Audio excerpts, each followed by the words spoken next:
Então, É uma data de celebração e reflexão. muita reflexão, né, Bia? Uma das primeiras coisas que me chama a atenção e que eu tenho olhado, né, para isso também é a questão do gênero.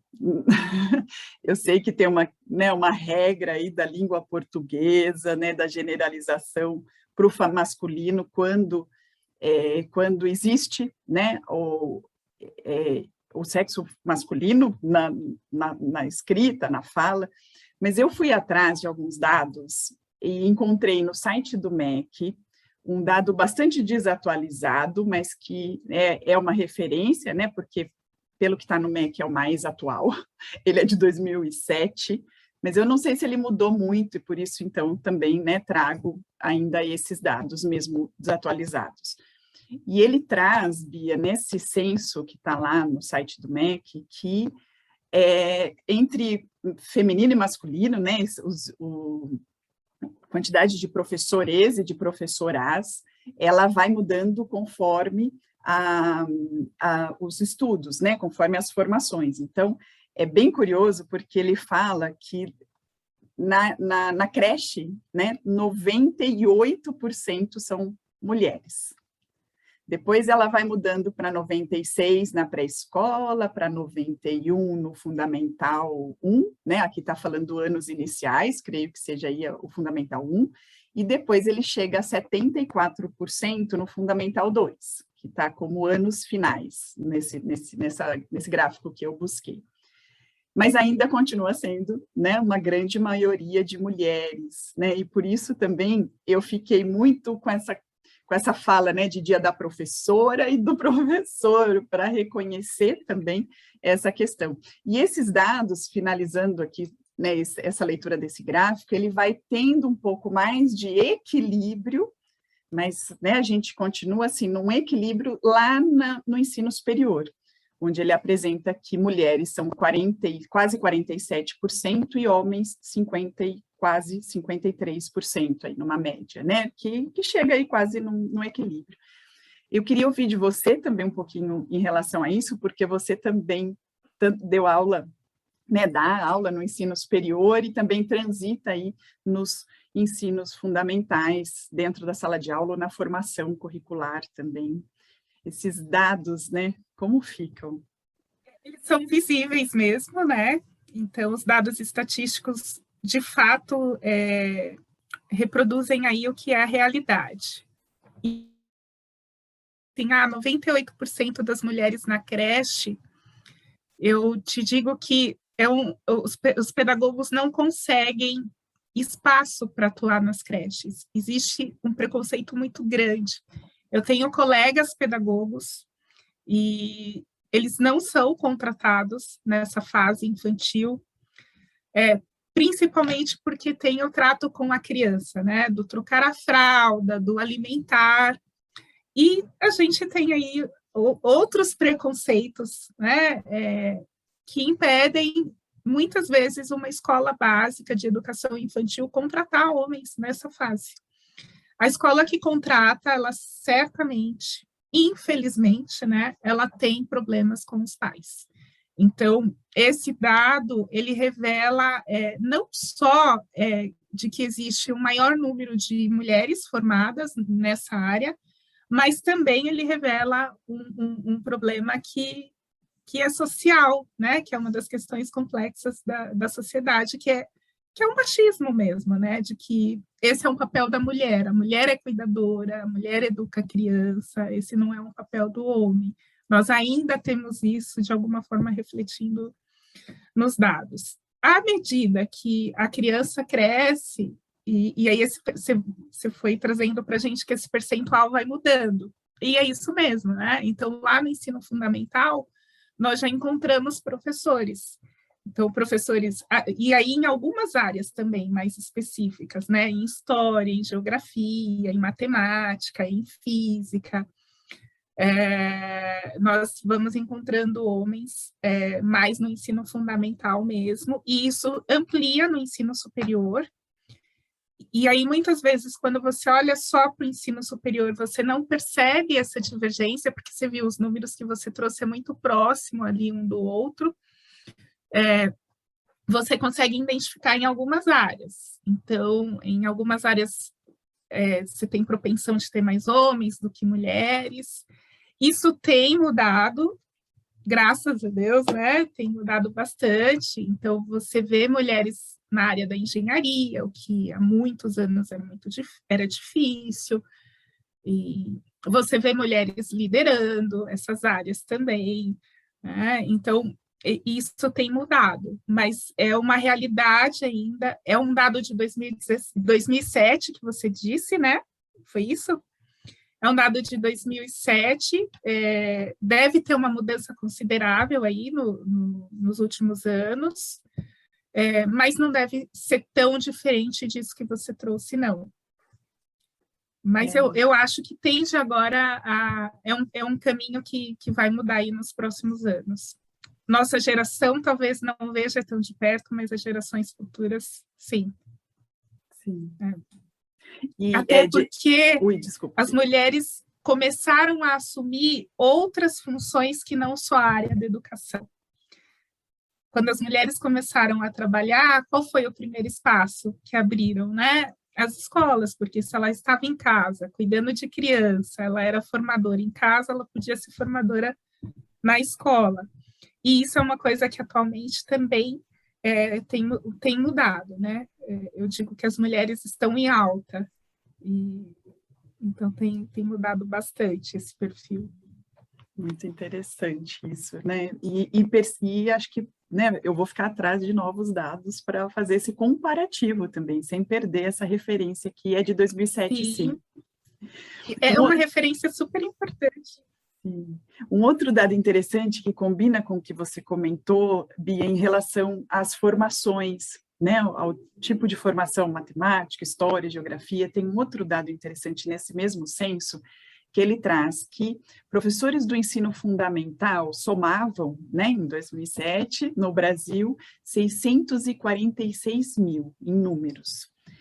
Destes, 106 eram da área de letras, literatura e língua portuguesa. E, na sequência, vem a área de pedagogia e de ciência da educação, com 79 mil. Então, também achei isso curioso, porque letras sobrepõe, né, o que a gente tem como uma formação, que é a pedagogia, que a gente até traduz como os educadores, né? O que eu percebo é que quando você, e aí não só na questão do pedagogo, né, mas quando você olha para a formação de professores como um todo, né, a formação de professores da educação básica, a área que mais repõe profissionais na educação básica é a área de letras. Então, quando você olha para a área de educação, qual é o curso mais procurado? É a área de pedagogia. Mas a área de pedagogia, ela também consegue ter outras vertentes profissionais. Então, a área de recursos humanos, administração profissional dentro de sala de aula. E quando você vai para as áreas de exatas, esse profissional ele consegue atuar em banco, em outras áreas que exigem aí um matemático, um físico e um químico. Então, também é uma das áreas que menos repõe. Quando você vai para a área de língua portuguesa, e o profissional de letras, eu costumo dizer que as outras áreas não conseguem reconhecer o potencial desse profissional. E é por isso que, muitas vezes, ele é o que mais repõe dentro da educação básica, né? É o profissional que mais vai para a educação básica. E aí eu te digo o seguinte, o profissional de letras, ele é produtor de conteúdo, ele é revisor, ele pode atuar com consultoria educacional, ele pode atuar com consultoria linguística, como ghostwriter. Então, é o potencial desse profissional, que é escritor, redator, né, tradutor, intérprete, o potencial desse profissional não é ainda reconhecido pelo mercado, pelas outras áreas do mercado profissional. E aí, para onde vai esse profissional? Sempre para a sala de aula. Às vezes, e eu falo por experiência própria, às vezes você fala, eu sou formada em letras. O que você faz? Só dá aula?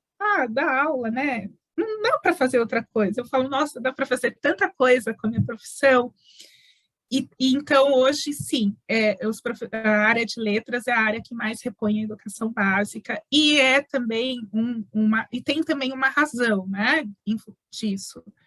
É uma das disciplinas com maior carga horária. A língua portuguesa é uma das disciplinas com maior carga horária na educação básica. Então, também existe uma necessidade maior do número de professores. Então, são duas razões aí, né? Uma porque o mercado profissional externo à área da educação não consegue reconhecer outras funções, e também porque é uma da área que tem maior número de aulas na educação básica. Agora, o profissional de letras, ele gosta mesmo, na maioria das vezes, de ser professor. Ele faz, né? Qual é a profissão? Professor. E ele faz as outras coisas também, né? O que normalmente é o contrário. Os outros profissionais têm uma determinada profissão e também dá aula. Nós damos aulas e também fazemos outras coisas. Essa é a paixão, né, da profissão, professor. Interessante, né, isso do que vem primeiro, né, para cada um, né, e o que é secundário. Sim. E isso faz também, Bia, com que aproxime ou desaproxime desse reconhecimento, né, do profissional em todas essas amplitudes, porque eu sempre ponho no mute, porque eu fico aqui assim, nossa, é verdade. Aí eu ponho no mute, aí eu vou falar sozinha aqui, não atrapalhar a sua fala. Porque, assim, você foi falando, eu falei, nossa, a gente tem mais esse profissional, nossa, tem mais essa opção, né? Que a gente, de fato, é um leque grande e que, às vezes, a gente fica ali no senso comum, onde você vê, né, onde a sua vivência te levou também a reconhecer aquele pedacinho, né? Mas o leque abre, hein? Hoje o professor ele tem um outro espaço de trabalho, e aí professores de todas as áreas, que é a produção de material didático para ensino à distância. E, então, é um mercado também profissional bastante promissor para os professores, né? Então, é uma outra área de atuação. E aí, você tem o profissional técnico, claro, né, que é da área de geografia, de história, química, física, matemática, que produz o material, e você ainda precisa do profissional de letras para revisar, né, em termos de língua, esse material. Então, eu falo, olha, a gente tem campo de trabalho à beça, precisa aprender a explorar. E professor, muitas vezes, quando você olha para um professor, você acha que o espaço dele é só dentro de sala de aula. Esse é o espaço primeiro que ele escolheu, né? Mas ele tem um papel muito importante dentro da sociedade como um todo, assim. Mas é claro que, do meu ponto de vista, né, o mais especial e o melhor é a sala de aula. Tanto é que eu estive ocupando outros lugares durante muito tempo, outros espaços que não a sala de aula, mas eu sempre senti muita falta da sala de aula. E é um espaço que eu voltei agora, no meio do ano passado, e eu tenho dito assim, daqui eu não quero sair. Eu posso fazer isso também, mas se eu puder permanecer professora. É isso. Professor, ele tem muita paixão. Por mais que você fale assim, é uma profissão, mas existe uma paixão. E eu falo que é uma paixão porque, diferente de todas as outras profissões que têm horário, né, de início e término, o professor não tem. Então, ele é um profissional que ele não está ali só naquele momento da aula. Para ele estar ali naquele momento daquela uma aula, ele estudou antes, ele preparou aquela aula. Aí ele leciona, né? E não é algo exato, porque ele pode ter ali, a partir dos alunos dele, perguntas, né, que não foi que não está dentro do script de aula que ele preparou, então ele também lida com o incerto naquele momento de aula, e terminou aquela aula, ele lida com os exercícios, porque ele precisa verificar a prática do aluno, se o aluno consegue levar para a prática aquele conhecimento que foi compartilhado, que, né, aquela aprendizagem que foi desenvolvida, como é que o aluno aplica aquilo. Então, a gente ainda tem os exercícios, as avaliações, né, e para corrigir, para pensar, para dar devolutiva, e não é só o corrigir, né, como é que você vai contar para aquele aluno que ele precisa melhorar? Como é que você vai levar aquele aluno a melhorar? Porque cada um é um. Então, quando você pensa assim, é uma sala com 30 pessoas, são 30 pessoas diferentes. São 30 feedbacks diferentes. Né? E eu penso que muita...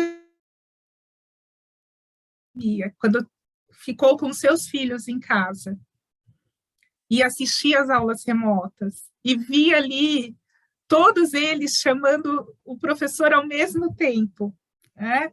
E eu acho que o Brasil ficou um pouquinho mais sensível, né? Começou a ter um olhar um pouco mais sensível para o professor. Nós vamos saber isso daqui a pouco, não dá para saber ainda, mas eu acho que mudou um pouco o olhar. Sempre foi, o professor sempre foi muito marginalizado. E a gente percebe isso na remuneração, não precisa ir muito longe. Né? A remuneração, você percebe que um profissional é valorizado pela remuneração. E no Brasil, a profissão professor, independentemente do nível, se educação básica, se ensino superior, se mestre ou se doutor, sempre foi uma profissão com que os outros olham, né, de forma marginalizada. O professor é que incentiva baderna, que forma com ideologia, e por aí vai. Né? E agora você começa a perceber que, pelo menos, falaram, peraí, não é assim também, né? Agora não dá para saber qual vai ser o olhar daqui para frente, mas eu sinto que é um perceber mais sensível assim, para a profissão professor. Começa a dar tranquilizar um pouco mais o coração. E quem sabe, né, aumentar aí no futuro o número de alunos interessantes, com interesse na área da licenciatura, né? Porque isso vem se perdendo a cada ano. Nós temos cada vez mais formado menos professores. Embora, né, é curioso isso que você falou, né, Bia, da formação que leva à docência, né? Porque é uma busca pelo profissional mesmo, né, que eu admiro, né, que teve uma construção da infância também, do que eu quero ser quando crescer, né? E, de fato, você me fez viajar um pouquinho, assim, na minha época, né, que é a sua também, não sei, com realidades diferentes, mas eu lembro muito de muitas colegas, né, quando você pergunta o que você quer ser quando crescer, que também é uma pergunta que a gente vem reconfigurando, né, essa questão de eu quero ser professora, né, tinha essa coisa, né, e você trazer isso de que estamos formando menos professores traz, de fato, um olhar interessante, né? Porque aquele que está me formando, né? O quão eu reconheço ele também, né? Como o meu formador. Muito interessante. Bia, eu queria trazer mais um dado desse mesmo censo, né? Lembrando que ele é de 2007, lá do site do MEC, que é uma questão agora. Ele traz um total de professores da educação básica, que é um número de 1.882.000, né? Esse é o montante. E falando um pouquinho da raça e cor. E eu achei esse dado muito interessante, porque tem algumas coisas, duas coisas bacanas aqui, né? Três até, não são duas, são três. A quantidade de professores nas diferentes regiões, então o Sudeste prevalece, com 741 mil, seguido do Nordeste, com 570, e o que tem menos aqui é o Centro-Oeste, com 132 mil professores. Então, tem essa diferença, né, onde está a maioria. Claro, tem todo um contexto também de tamanho da região e tudo mais. Tem um outro dado muito interessante aqui, que é a porcentagem, né, de brancos, pretos, pardos, amarelos e indígenas, que é gritantemente diferente, né, a quantidade de brancos dos outros, chega a ser 2% no total aqui, né, pensando não em regiões, mas 2% de pretos, 13% de pardos, 0,4% de amarelos e 0,2% de indígenas. Traz esse reflexo, né, de uma minoria em relação à quantidade, mas de uma grande maioria, falando em população geral, né? E o reconhecimento, a gente está falando de reconhecimento, né? Será que eu reconheço ali na frente da sala de aula, ao lado da lousa, né, aquele que me representa? Já fico emocionada com esse dado. Mas tem mais uma coisa que eu queria comentar para te passar a fala. 51% não declararam. Falei, esse dado grita, esse dado fala muito.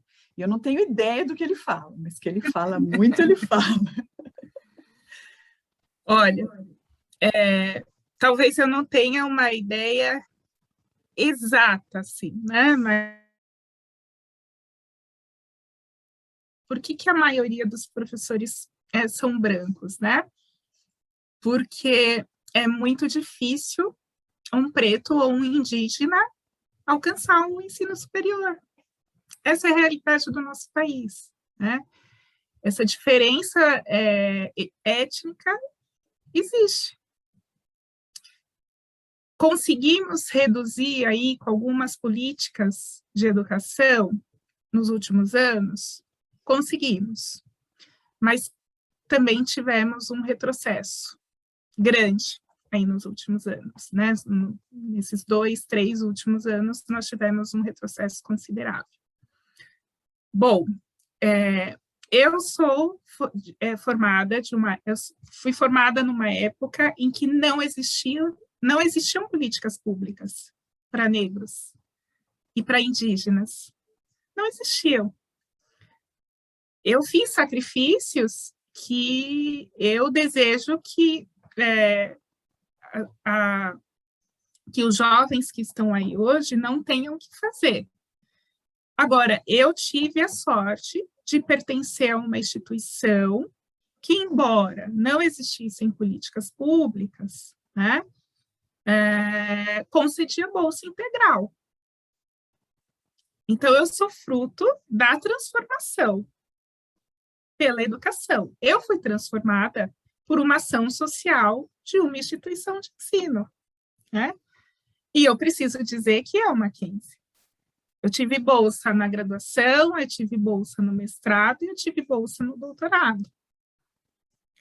Então, eu sou uma negra que ocupou alguns espaços que, para alguns, né, isso eu ouvi, não são espaços que me cabiam, mas que eu ocupei, porque eu tive uma instituição que teve uma responsabilidade social e que me formou. Então, as políticas públicas são importantes e são necessárias, senão esses dados de 2007 só vão se repetir, Lid. Né? Aí você traz um outro dado que é importante, que é o não declarar. E aí eu vou te dizer, ou a gente não se declara ou a gente se esconde. E a minha geração, por exemplo, precisava não se declarar, né? ou se esconder, ou ir avançando no silêncio, para conseguir abrir caminho para outros, né? Para abrir os caminhos que hoje, né, estão aí, em que você entra no LinkedIn, por exemplo, e vê vagas exclusivas para pretas. Né? isso é um trabalho, né? Então, a geração anterior à minha lutou para que eu tivesse direito de estudar. Escola, né? Para ter acesso à escola já em 1940, por aí. Então, a geração anterior lutou para ter acesso à educação. Eu tive acesso na educação e eu precisava ter acesso para avançar. E aí eu vou te dar um exemplo básico, né? Eu sempre me declarei negra. Primeiro eu comecei me declarando parda e depois eu me descobri negra, porque tem isso também. E aí eu comecei a me declarar negra. Só que o que eu sempre fiz nas instituições pelas quais eu passei, raramente, no meu e-mail, por exemplo, eu colocava a minha foto de perfil. Sempre foi uma estratégia. Eu preciso que as pessoas me conheçam primeiro pela minha competência e depois pela minha face. Porque se as pessoas me conhecerem antes de eu mostrar a minha competência, eu já não tenho voz, eu já não tenho espaço. Então, esse é um caminhar que os professores negros muitas vezes fazem, né? Bem, é difícil você reconhecer e ter um negro numa escola particular.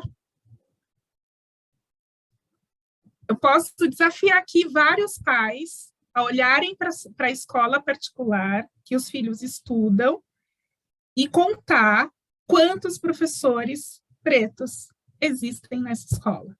Não tem. Se tiver, é uma exceção.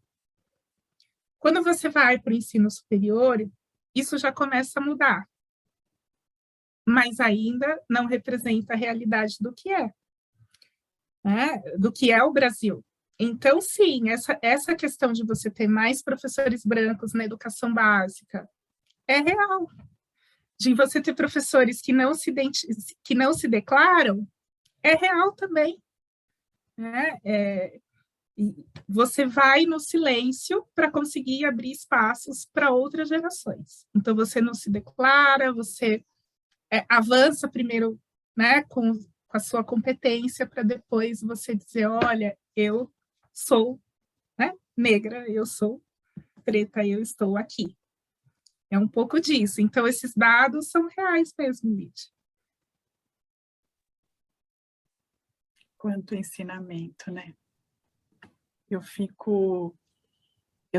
ainda tenho que melhorar as minhas emoções, ou não, né? Posso contar uma história rapidinha? Não tem que melhorar, não, mas eu fico, assim, emocionada, e a cada fala, eu quero ouvir a sua história, mas eu queria dizer, assim, que a cada fala, é um despertar, né, de uma consciência que, nossa, eu não tinha pensado nisso, nossa, né, Posso contar uma história rápida? Acho que foi 2000, eu não sei o ano exato agora.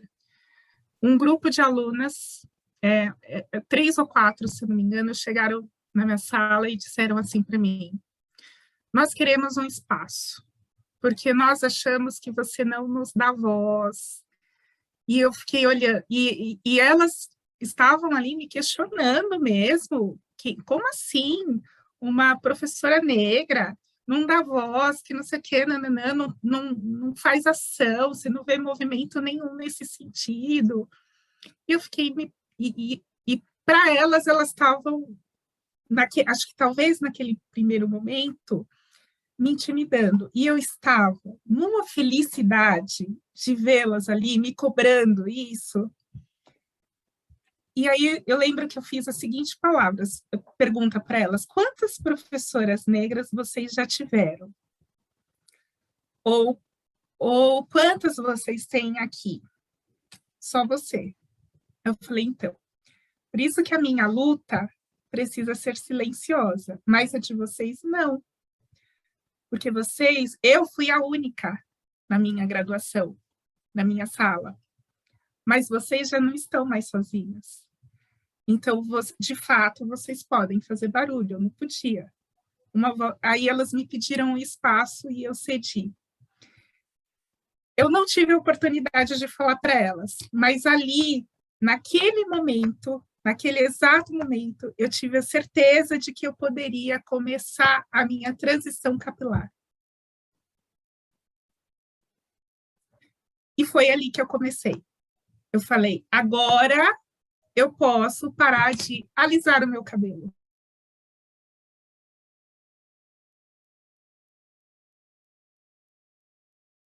Mas com ninguém mais, né? Eu não preciso, eu posso ter a minha identidade, que é minha e que sempre foi. E ali eu comecei minha transição capilar.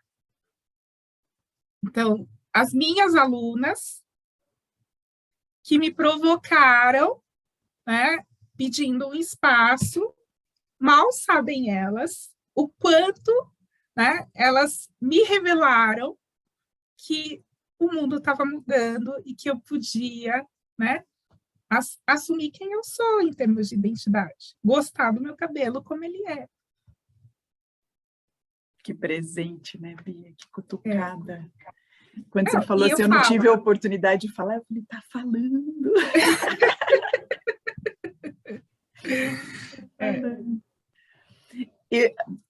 Eu te cortei, acho que você ia falar alguma coisa, desculpa. Não. Bia, eu queria emendar isso com uma super experiência que eu sei que você teve na época do doutorado, que foi a sua experiência conhecendo e vivenciando um pouquinho, né, estando lá na Universidade de Moçambique. É verdade.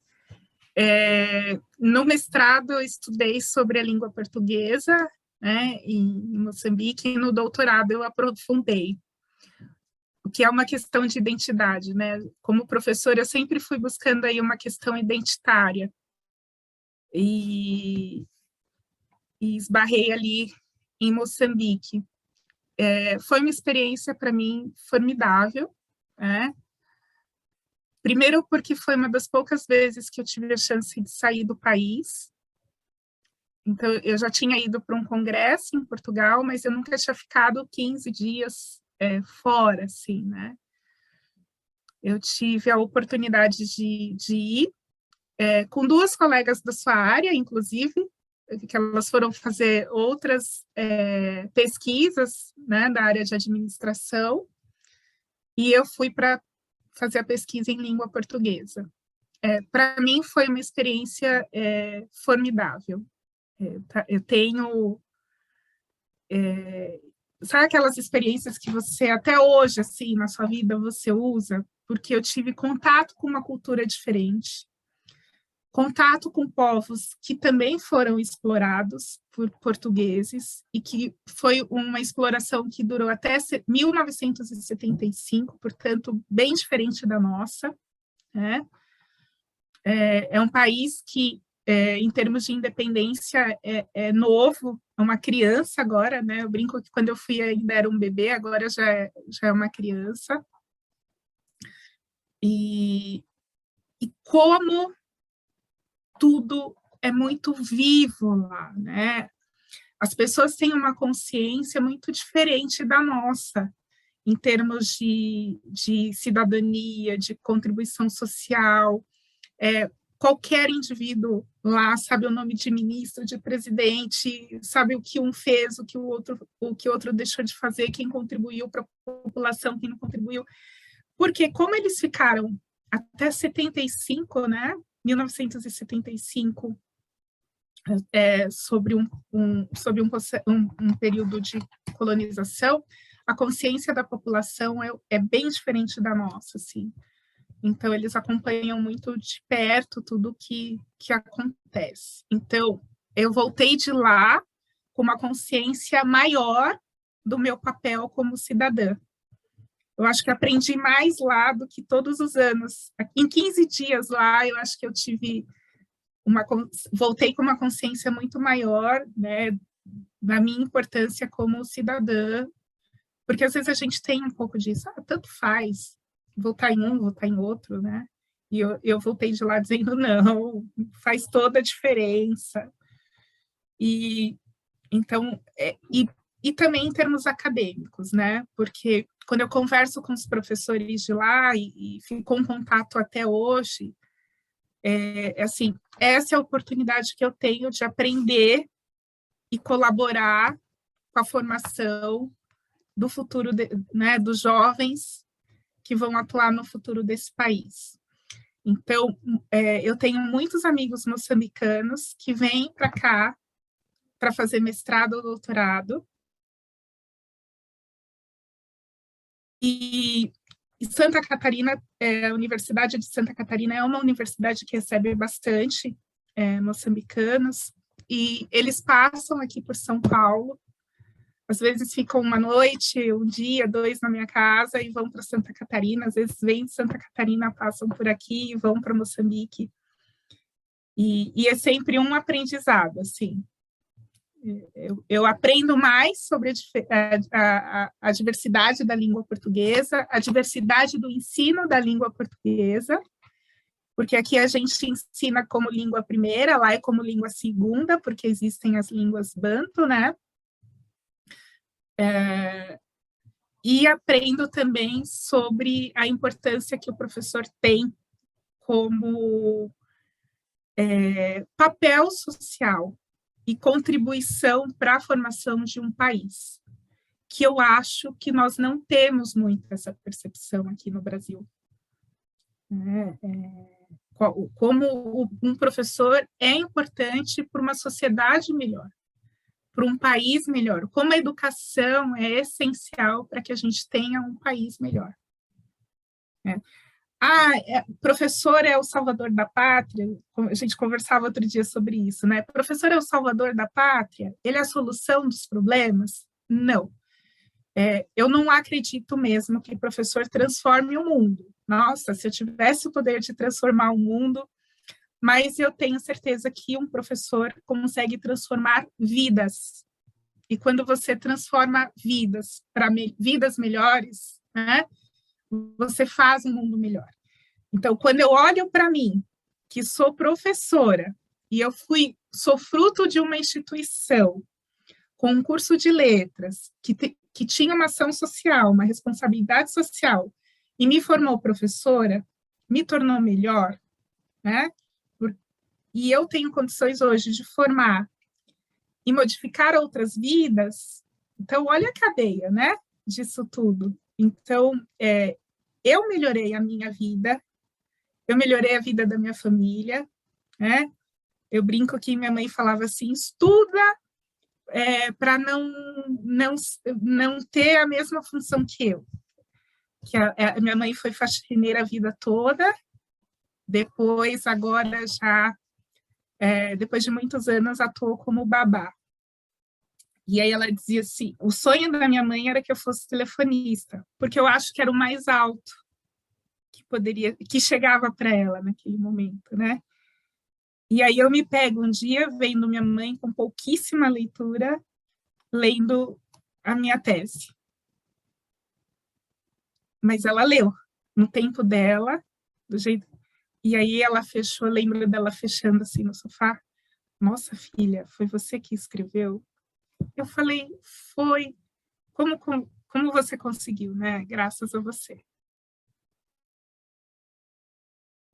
Desde o início, vai estudar, vai estudar, vai estudar.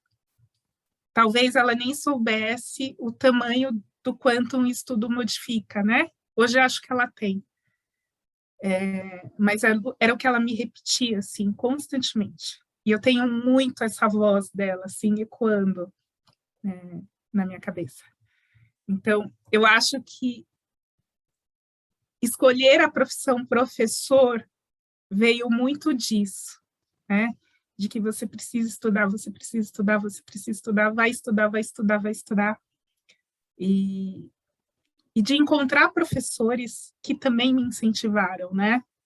Então, essa minha caminhada, eu só cheguei até Moçambique porque eu tive minha mãe, porque eu tive meus professores que me incentivaram, meus professores da educação básica, meus professores da graduação, do mestrado, do doutorado, minhas amigas que se tornaram professoras, né?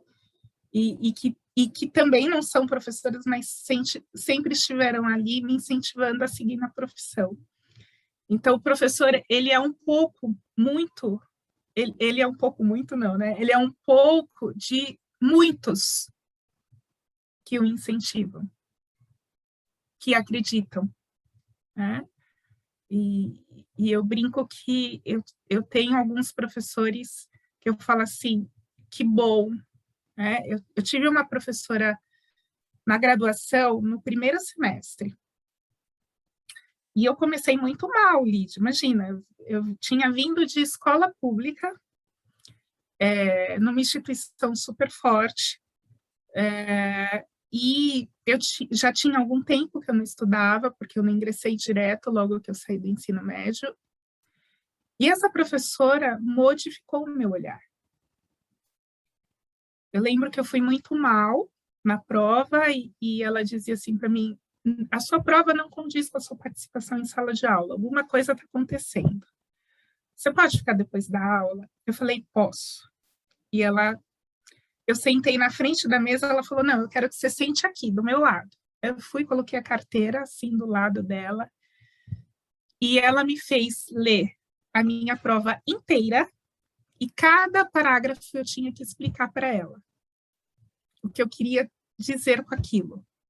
E aí, no final, ela me disse assim, você sabe, mas você não me contou que sabe. E para eu saber que você sabe, você precisa me contar.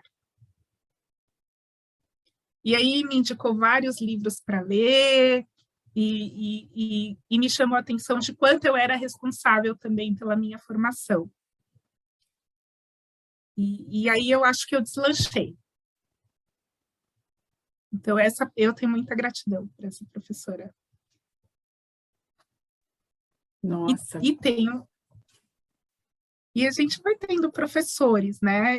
Eu brinco, todo mundo que passou pela escola tem um professor que marcou, né, para o bem, para transformar para o bem.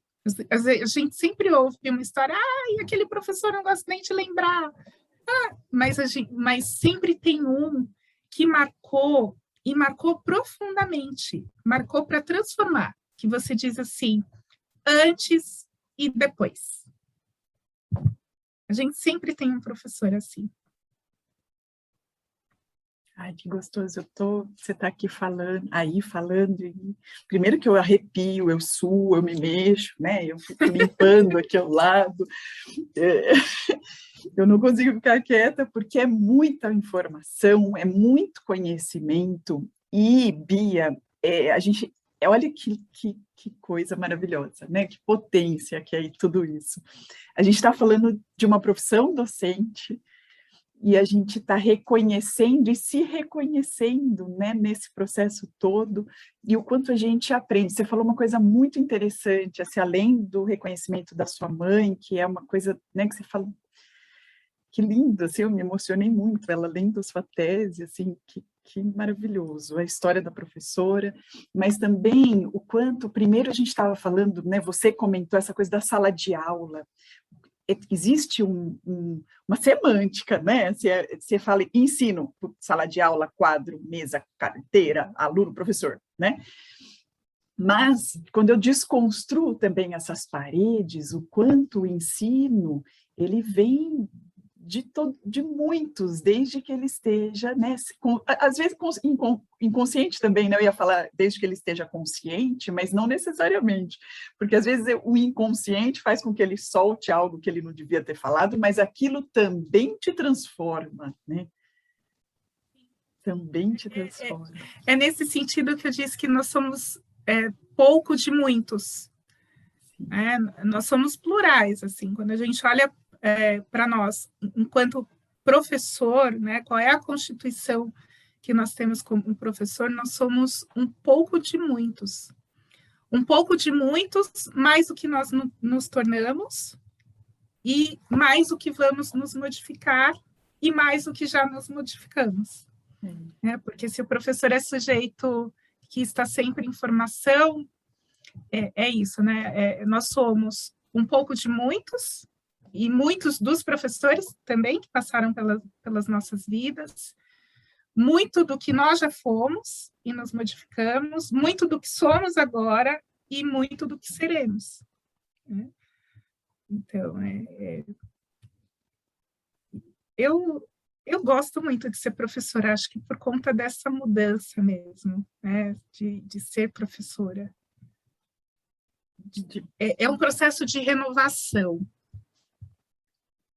Você se renova o tempo todo. Até e eu falo, né, até na linguagem, que é mais um pouco da minha área, né? Até a linguagem você renova, senão você não alcança essa moçada, né, essa meninada que vem chegando. Como é que você fala com a geração Z, né? Com a geração Y, W, né? Você precisa renovar. Então, você se modifica o tempo todo. Eu venho, aí pensando, né? A gente está aqui num site que fala, num espaço que fala muito sobre leitura. O professor lê o outro o tempo todo, né? Muito. Nossa, é isso. Ler e se ler, né? Ler e se ler, exatamente. Porque eu só consigo perceber se o meu aluno está no processo de aprendizagem mesmo, se eu paro para ler. Ler e se ler. Ai, eu falo muito nas minhas aulas, assim, para os meus alunos. Há uma diferença entre você, porque como é formação de professores, né? Eu digo para eles assim, há uma diferença entre olhar o outro e perceber o outro. Eu posso só olhar, mas perceber é que vai fazer toda a diferença.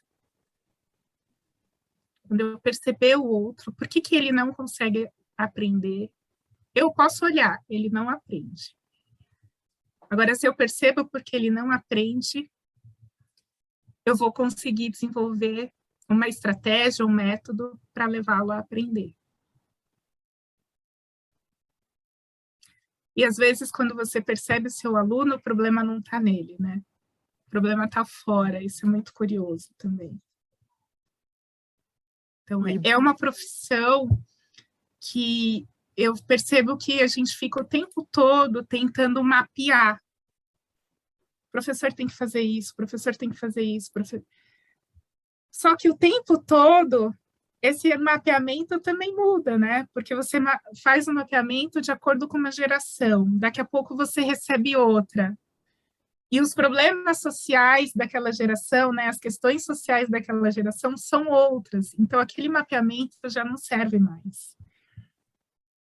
Então, é uma profissão que não dá tempo, sabe? Assim, você vai, avança. Claro que existem métodos que são de aprendizagem, e sim, são importantes, mas essa questão do sensível, do perceber o outro, é essencial para quem escolhe ser professor.